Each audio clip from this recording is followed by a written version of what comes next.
Hello guys! Good morning! Welcome to my mini vlog. Ayan, manguha muna tayo guys ng banabati. Ayan, para inumin natin. Gawa tayong tsa. Ayan na ang haring araw. Ayan. Manguha muna tayo guys dito. Ito yung aming banaba. Ayan, kuha tayo yung medyo murang dahon. Ito guys.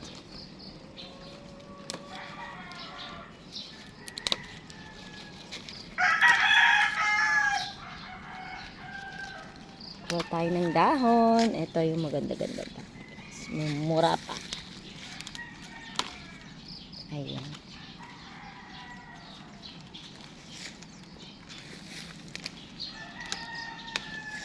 Ito guys. Ito pa guys. Gawa tayo ng sarili nating tsaa guys. Kasi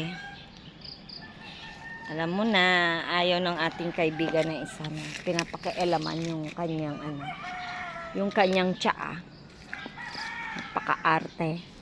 Ayan. Kaya gawa tayo ng sarili nating tsaa.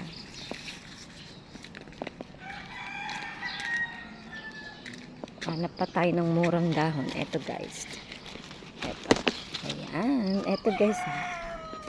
Hanap pa tayo dito. Eto. Medyo mura yung kuhain natin guys para maganda siya ilaga. Ito yung isa kong banabati guys. So, ang taas pa niya. Ito yun o. Ito yun guys. So, ayan yung puno na yan. Magtutusok tayo niyang banabati. Ay, ng sanga ng banaba. Ito guys, kumuha lang tayo ng konti. Ayan. Good morning sa inyong lahat guys. Ayan, pupunta na naman tayo sa kubo. Ayan. Tingnan muna natin kung may patola. Papasok tayo guys, kaya bilisan natin. Binabad ko muna yung corned beef at saka yung pork chop. Ayan. Para mabilis, i-pressure cooker ko lang siya guys. So, dapat 6:30 nakasalang na siya. Para alas 7, aalis tayo. Papasok tayo guys. Hindi tayo malilate. Ayan, ang gulo na ng hair ko. Napaka-dry. Kasi kinoloran natin. So, keratin natin sa Saturday, guys. Para magmukha tayo tao ulit. Takpan natin yung noon natin. Yan ang aking messy look na hair. Aliba.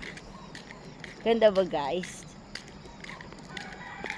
Ayan ang aking mga okra.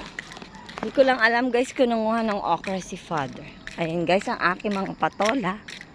Ayan ang ating papaya. Manguha tayo guys. Kuha muna tayo ng plastic. Thanks for watching. Bye. Stay safe. Be kind.